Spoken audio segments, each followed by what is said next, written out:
Hi friends, welcome to a new episode of Behind the Returns. As always, we have a very interesting guest with us today. We have Mr. Swaroop Mohanty, the CEO of Mirae Asset Mutual Fund. Hi Swaroop, thank you so much for taking the time out and looking forward to a great conversation. Oh, Arun, I should be the one thanking you for having me with you. It's been a long time since we met up physically, so I hope this ends soon and we can meet up. But yes, I am also looking forward to having a meaningful conversations today. These are good times to talk, so let's chat. Sure, Swaroop. Even I hope that this thing gets over as early as possible. Yeah, right. True. So the first question, Swaroop, if you look at one or two funds doing well in any AMC at a point in time is not something very unusual. But interestingly, when it comes to Mirae, we've observed that you have a lot of your equity funds across categories doing well across a long period of time. And on top of it, the icing on the cake has also been the fact that these returns have also been extremely consistent. So if I may ask, what is the secret sauce? And also, if you could just take us to what goes behind these returns, because the returns are very visible to all of us. But what is it that leads to these returns? If you could talk about it in terms of your investment frameworks, philosophy, thought process, it would be great for all of us. Arun, thank you so much for saying that. It means a lot because I know the gravity at which you all sort of analyze funds, and for you to say that to us is a huge certificate to us. When you look at the bottom line of it, finally, returns, the credit has to go to the fund management team. There's no doubt on that or debate on that. But fund performance is a factor of stock selection and portfolio construction mostly. Yeah. When it comes to stock selection, one has to understand that in our case in particular, a lot of contribution comes from the research team. Yeah, in terms of not only identifying the right set of businesses, but also not overpaying for the same. And that is fundamental to everything. And on the portfolio composition side, the approach has been that of taking the approach of a risk-adjusted process. See, no sector, theme, or stock could have a disproportionate allocation if you analyze the portfolios since inception. The portfolio mostly have a semblance with the respective benchmark.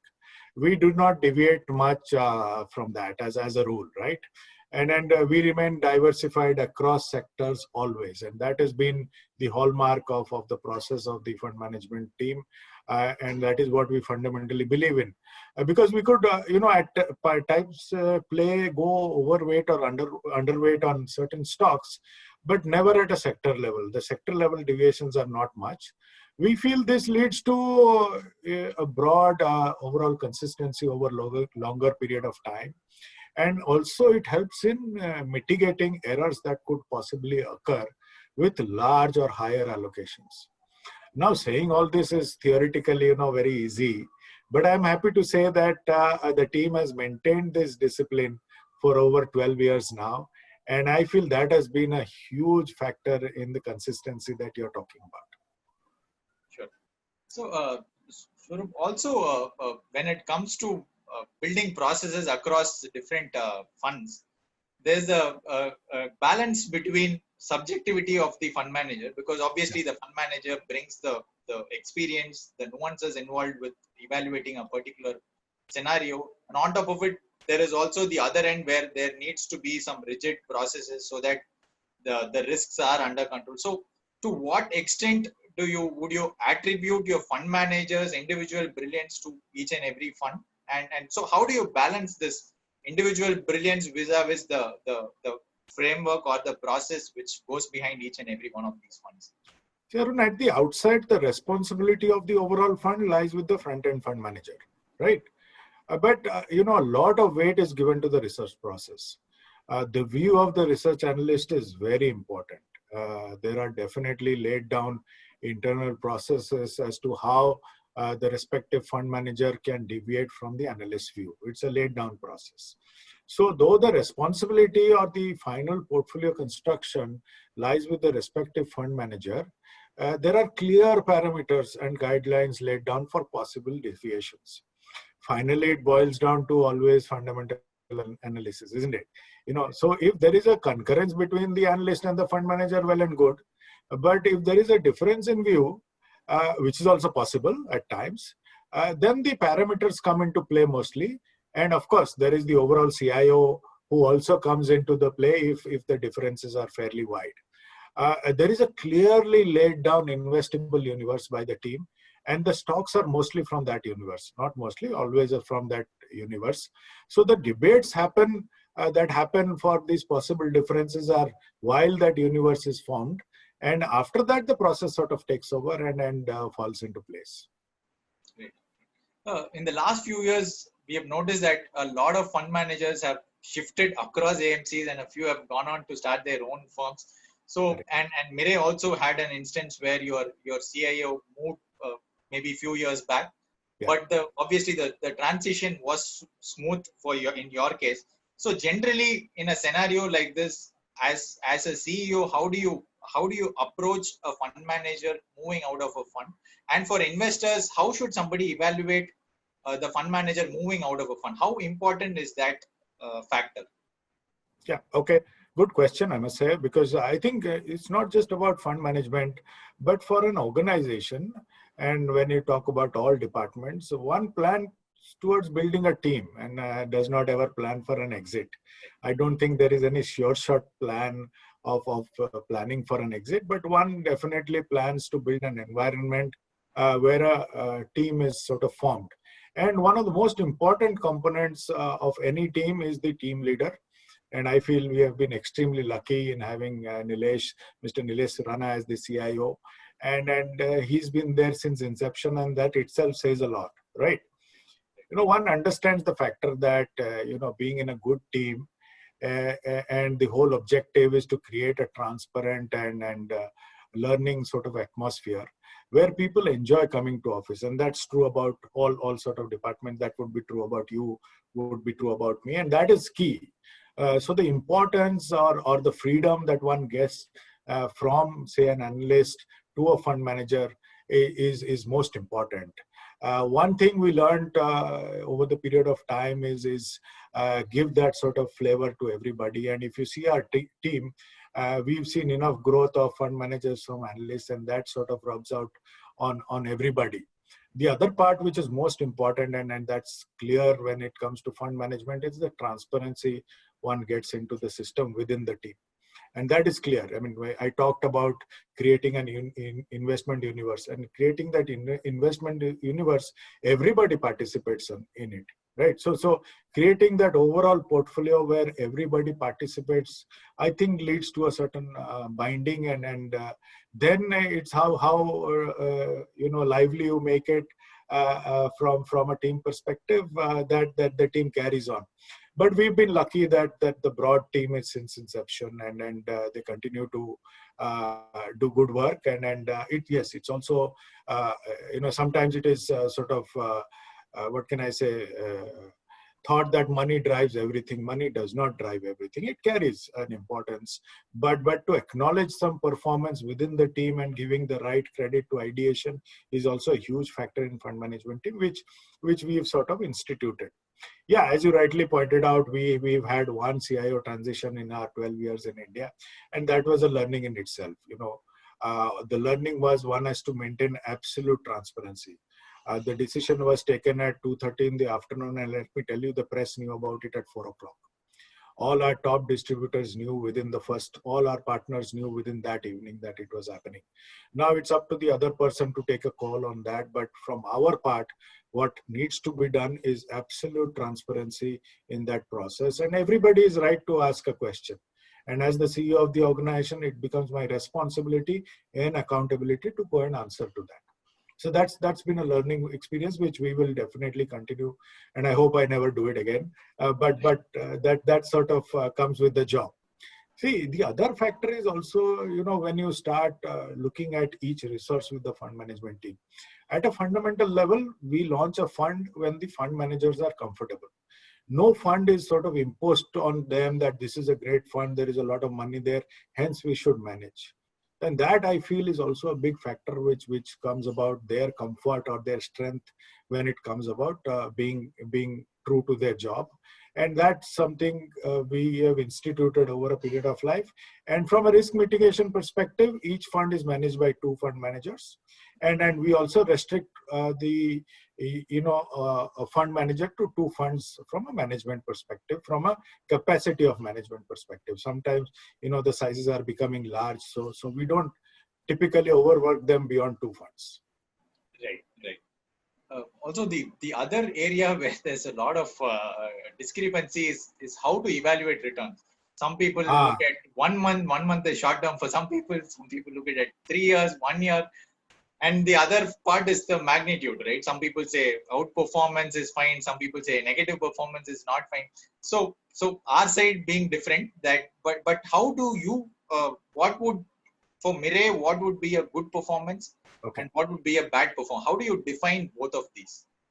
Yeah, Arun, internally, we keep a keen eye on 1, 3, and 5 year return frames. That's the time frame.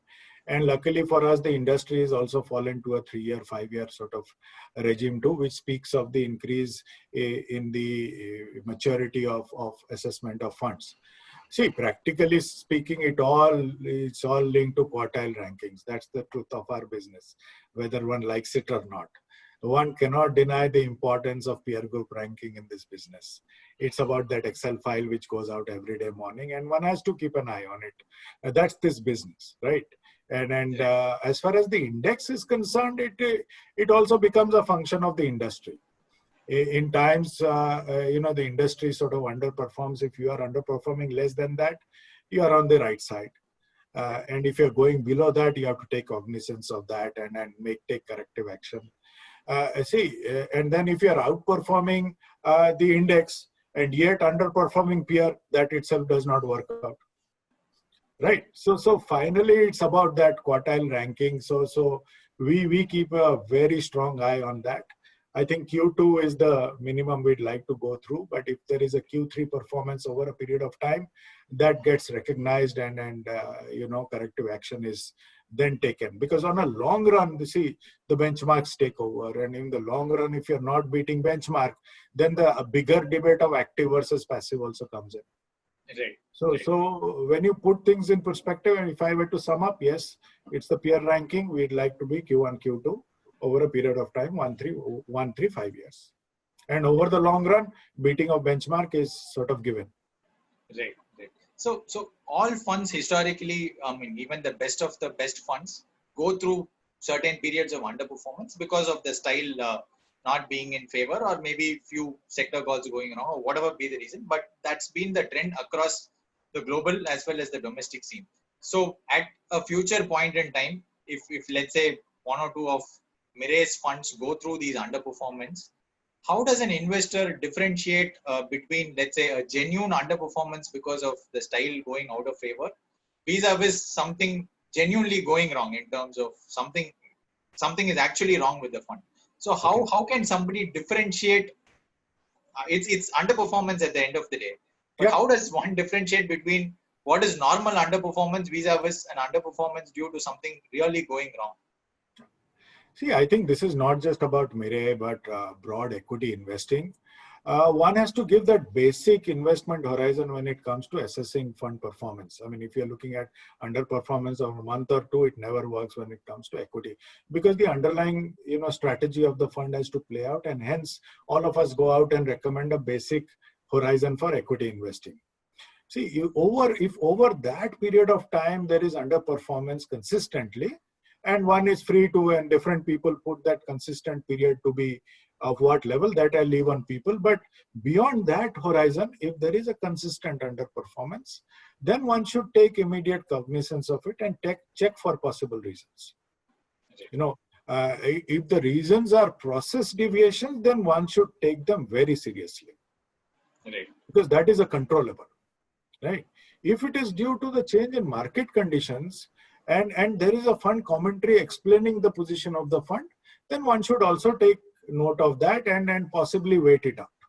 right? If the strategy does not play, that's a separate issue.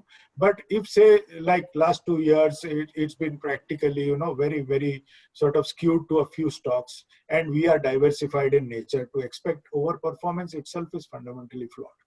Right, but in that period also, we as fund houses should be communicating our stand on such markets. Right. So if there is a note or there is a commentary, one should take action on that. And I mean, from my perspective as the CEO, one looks at defining underperformance at a fundamental level internally. I mean, we've got clear standards of what is performance, what is underperformance. That is clearly written down and laid down.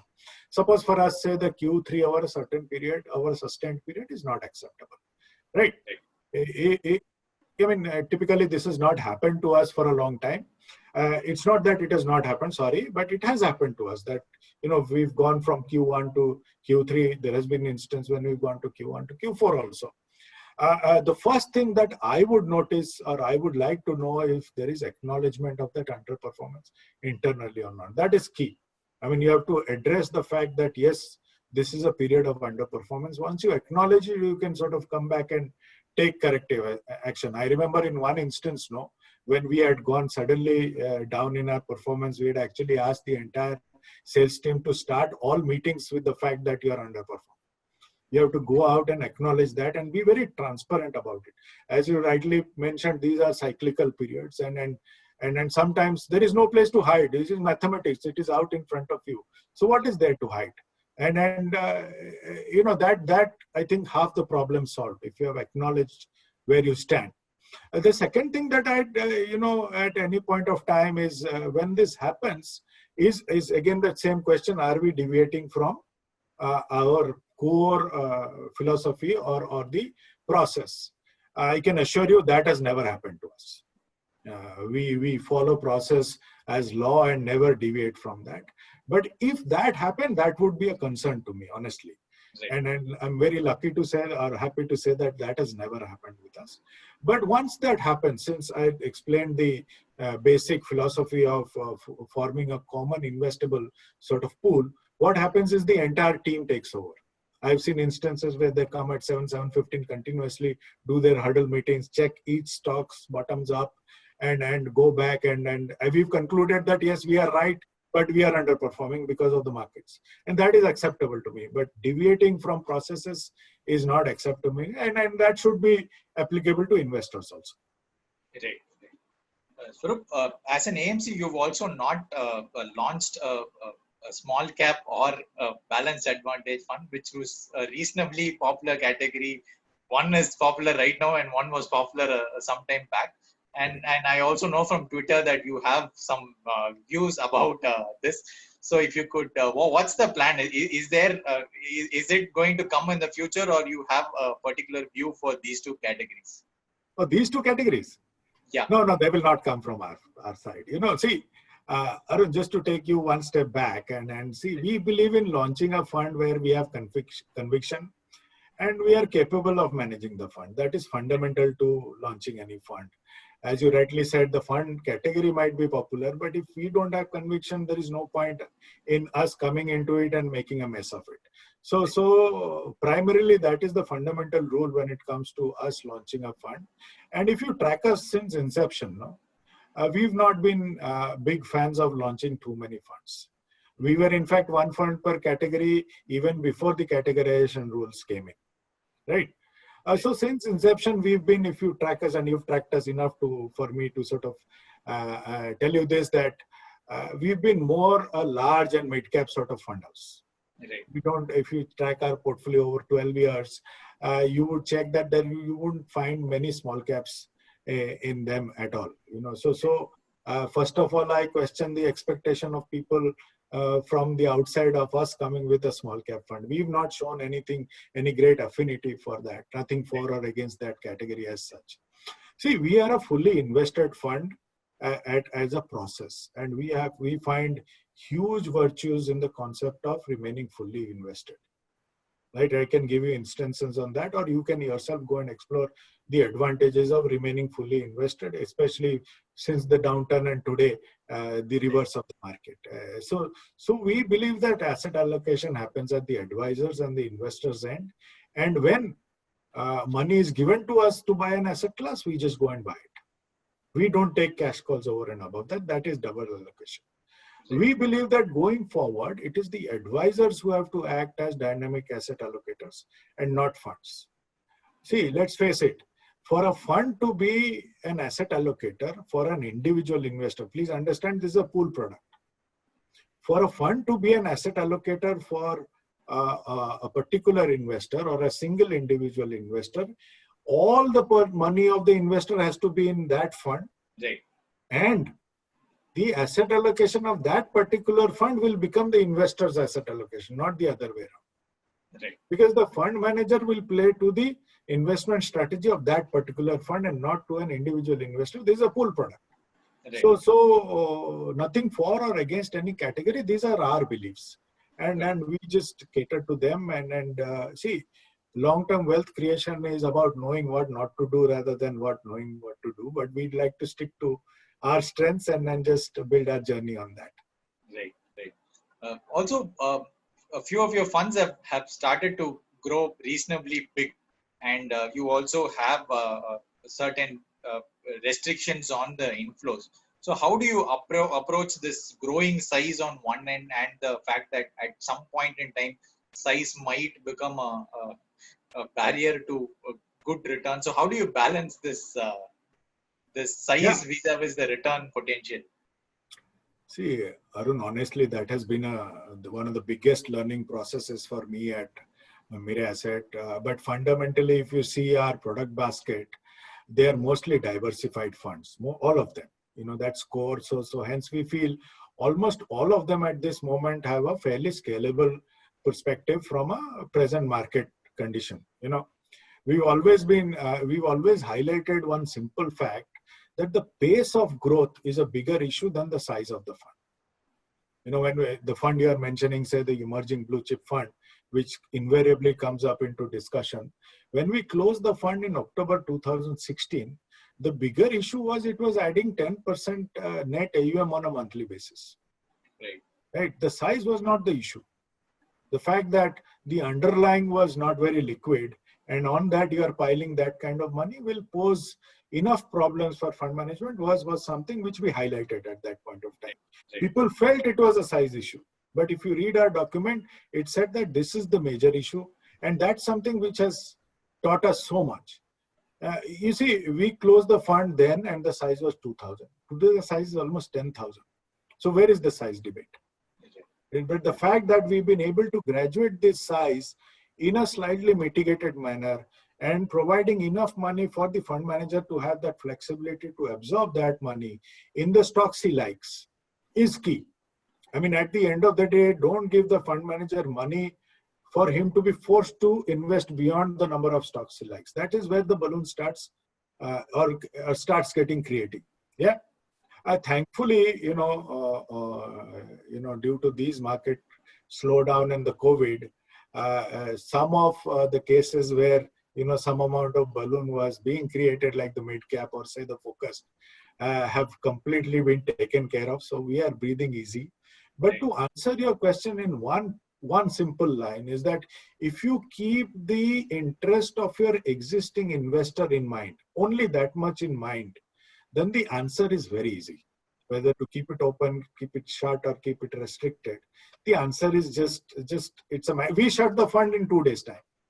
And at that point of time, our AUMs are not large, or we were not a big fund in any way. But it's just that if we continue doing that, it would harm our existing investors. So if you keep that one thing in mind, this is a no-brainer actually.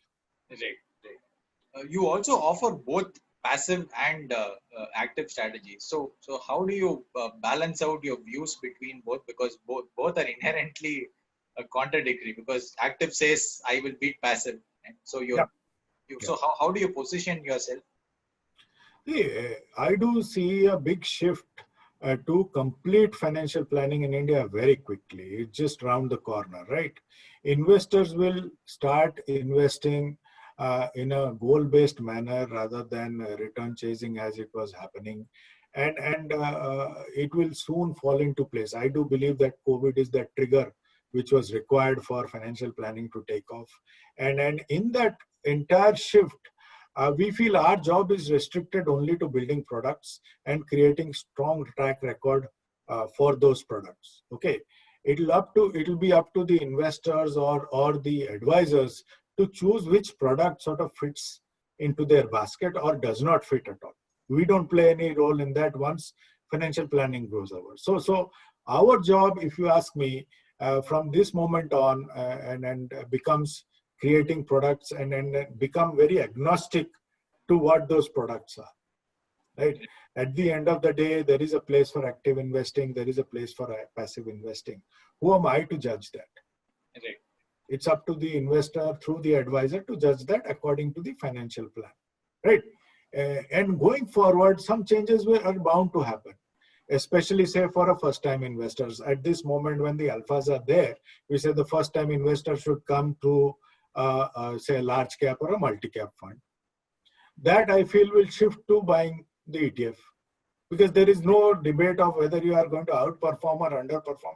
You're just buying the market, and the best way for an investor to start is to buy the market. Right. So from our end, then we become agnostic of everything. We should not be biased for anything. We are product manufacturers, and hence we will go about building products which we can do merit to, whether it's on the debt, equity, and active or passive on both sides. And we are very excited of that fact that it is opening up. Worldwide, let me give you an example, and it's just following the global route of Mirae Asset. 21 years ago, Mirae used to be long only equity fund house. Today, 26% of our assets are in passives. So that's how we feel in the next 4 or 5 years things will progress. But we shouldn't get into choosing which product is good for the investor. The advisor should do it. Right. True. So the AMC as such is a very crowded space. There are 40 plus AMCs and few new AMCs might also come. So how big? So for an investor, what does Mirae stand for, and what's the edge of Mirae vis-a-vis the other competitors? Arun, I don't know whether we have an edge or not, but I can only tell you what we believe in, and that is, I think, something which is the controllable for us. See, I think if you track us from day one, we brought conviction in all the products at all point of time. We don't have a single product recommendation at any point of time. We believe that all products are good, and the advisor and investor should choose from them to suit their own product basket. We don't get into that. So the first point that I'd like to make is that we treat all our products at equal importance, and they are all good for us. That I think is a very fundamental thing for us. We also believe that our responsibility lies totally with our existing investors, and that will never be diluted for any interest of a possible future investor. In 2011, let me tell you, when I joined, we had some 55,000 folios in total. Today, we are inching towards 27 lakh folios, and in 9 years' time. So if our view just stands very simple. If we can take care of our existing investors, a lot can happen for us. And that is what we will go on concentrating on. We built 12 years of track record up till now. Our first objective or the first landmark, as we call internally, is that to complete 15 years of good, strong track record. And that is what we are concentrating on. If we can complete that in a good manner, we do believe that a lot can happen to us. And I feel our inflection point can be that April 2023 when we complete 15 years of track record. So, is there any view that you hold that most of your peers don't agree with you? It's very controversial on that sense. So I can't comment on that. I think people agree and disagree all point of time, and people should also. That is how you develop as an industry. You have differentiated strategies, you have differentiated products only when people disagree. And that's the beauty of any industry. If it were homogeneous, then you would get the same products and same strategies out of everybody, and that would be so boring for the investor perspective. So I'll tell you what we strongly believe in again, and I'll stick to ourselves rather than getting into anything else. We are a fully invested fund with no cash calls, hence no dynamic asset allocation, a discussion which we had just a few minutes back. We also believe, and you can check out in print a long time ago, we've always believed that credit risks are permanent, and hence we don't venture into that at all, as a fund category. We do not think that we will put all the categories that are available in the market with funds from our end. We will only get a fund which we can do, and that necessarily does not mean completing the total categories of funds that are there from a regulator perspective. We do believe that we will build strong funds in both asset classes, like I said, and we will be agnostic to the choice of the investor. It's up to the investor to find benefit in us, and we'll go about communicating that in a very transparent manner. We also do believe that a lot of investing will shift to the passive side. Hence, we are very excited about what we are building there, and I'll really request you to watch that space. Definitely, sir. Last question. So sort of, what would be the top three advice that you would leave our viewers with on investing? See, I think the first advice that I'll give is, I think, quickly shift to a total portfolio sort of approach rather than a transactional approach. Graduate quickly from being return chasers to goal chasers, because goals are part of your life and they mean something through an investment journey. That is the right way of investing. I flip it back to investors when I ask this question, that suppose at the beginning of the investment journey, you are invested with a fund with an expectation of 9%. After 5 years, you realize that your fund is giving 9%, some other funds have started giving 12%. Should it matter to you or not? That's a question you have to answer. But the bottom line is your goal and sticking to that goal. So it clears a lot of things in the whole thing. If you think you can predict markets, it's a futile sort of attempt. So get hold of a good financial planner, build a good financial plan for yourself, and go about executing that plan in a sane and logical manner for a good investment experience is what I'd like to leave behind. It's a very simple process, but we complicate it at times in trying to figure out things which are beyond our hands.